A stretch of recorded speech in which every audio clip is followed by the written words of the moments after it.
Vandel. Ce matin, vous recevez Philippe Vandel, la chanteuse Imani, pour son nouvel album en sortie aujourd'hui. Mais il y a aussi Mathieu Charrier et Clément Le Saff qui a un festival à nous présenter. Mais oui, vous aimez les super-héros, la fantasy, les BD, les séries. Vous êtes à Paris ce week-end, ça tombe bien. Le Comic-Con se tient à partir d'aujourd'hui. Et pour nous en parler, j'accueille une sorte de fan de super-héros lui-même, avec son t-shirt Hero. Déjà, bonjour Clément Le Saff. Bonjour Philippe, bonjour tout le monde. Alors, d'abord, c'est quoi exactement le Comic-Con ? Et pour résumer, c'est un peu le temple de la pop culture. C'est là où viennent se rassembler les fans de super-héros, d'heroic fantasy, etc. À l'origine, c'est une manifestation qui se tenait uniquement aux États-Unis, c'était à San Diego. Mais depuis 10 ans, il y a une édition annuelle à Paris. Cette année, elle a lieu sous la grande halle de la Villette jusqu'à dimanche soir. Il y a quand même 35 000 personnes qui sont attendues. Alors, qu'est-ce qu'elles font ? Qu'est-ce qu'on peut faire au Comic-Con ? Plein de choses. Sébastien Fresneau est directeur du Comic-Con Paris, va vous expliquer tout ça. Nous, l'idée, c'est de créer une expérience agréable qui va de voir des avant-premières, pouvoir faire des dédicaces ou des photos avec des stars, avoir des activités interactives et ludiques, repartir avec quelques achats. Alors on va détailler un peu le programme quand même. Pendant 3 jours, il y aura aussi donc des avant-premières de séries et de films. Pêle-mêle, Retour à Zombieland, Jack Ryan, Gotham, Pennyworth. Voilà, ça va sortir dans quelques semaine prochaine. Exactement, c'est très très drôle. Et puis le Comic-Con, c'est l'occasion de rencontrer et d'échanger avec des acteurs, des stars qu'on voit d'habitude de l'autre côté de l'écran. Là, ils sont là en chair et en os. Alors vampires, super-héros, zombies et même vikings, il y en aura pour tous les goûts, nous explique Jeanne Bargaoui, elle est responsable de la programmation. Il y aura Amy Hacker qui vient fêter les 20 ans d'Angel. On a Ross Marquand qui vient à la rencontre du public de The Walking Dead. On a Gustav Skarsgård qui vient pour la première fois rencontrer le public et les fans de Vikings, qui est quand même une série très très suivie par les Français. Et on a Karen Gillan du Marvel Cinematic Universe qui joue Nebula dans les derniers Avengers et Gardiens de la Galaxie.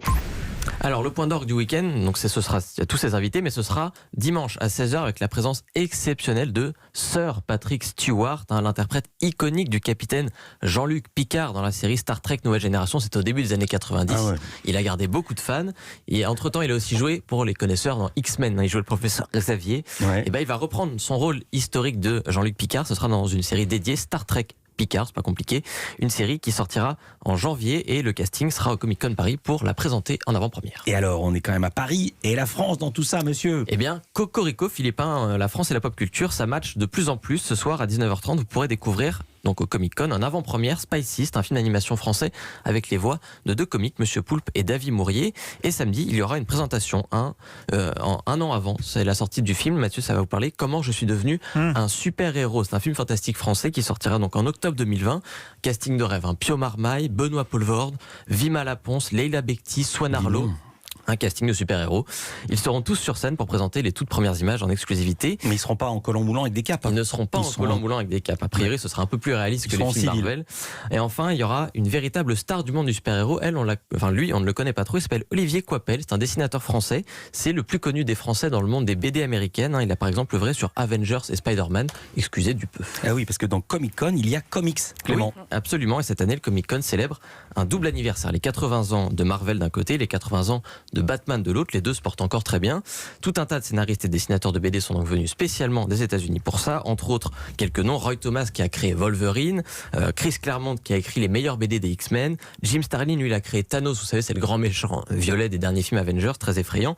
Ou encore le duo de Brian Azzarello et Lee Bermero qui, eux, ont œuvré beaucoup sur Batman et le Joker, c'est d'actualité. Alors, si je résume, si t'aimes pas les super-héros, t'aimes pas la science-fiction, passe ton chemin. Eh bien pas du tout, Philippe, détrompez-vous, vous avez tout à faire au Comic-Con puisque c'est la pop culture au sens large. Alors oui, il y a effectivement beaucoup de Marvel, de Batman, de Star Wars, de Star Trek, mais pas que. On a également beaucoup de contenu à proposer qui n'est pas forcément du super-héros ou du comics. Donc on a par exemple la projection d'une nouvelle création décalée de Canal+, qui s'appelle L'Effondrement, qui peut attirer toute personne en France sans forcément être initié à tout ce qui est cœur de la pop culture. Voilà, il y a vraiment de tout. Et pour vous dire un petit exemple qui va vous parler, cette année vous pourrez croiser Callan Mulvey qui jouait Drazik dans Hartley Cœur à vivre. Voilà, rien à voir avec les super-héros. Bref, en résumé, Comic-Con, c'est de 7 à 77 ans. On propose de tout pour tout le monde. C'est Justine qui va être contente, elle va voir Drazik en vrai.